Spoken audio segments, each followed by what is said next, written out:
మంథని దగ్గర సుందిళ్ళని ఒక క్షేత్రం ఉంది. ఆ సుందిళ్ళ క్షేత్రం కూడా అంతే.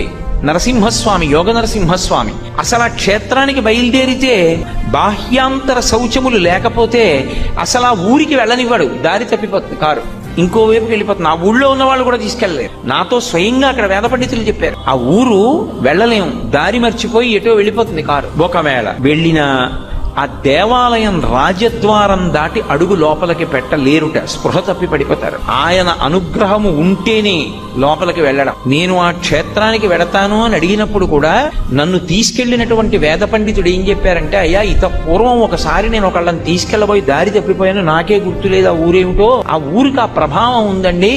మిమ్మల్ని నరసింహస్వామి అనుగ్రహమించి దర్శనమివ్వాలనుకుంటే గుళ్ళోకి రాణిస్తారు, లేకపోతే రానివ్వడు. అర్చకుల్ని కూడా రానివ్వడు. అది విచిత్రం. అర్చకులు కూడా పడిపోతారు అక్కడ. శౌచం లేదనుకోండి లోపలికి రానివ్వడు.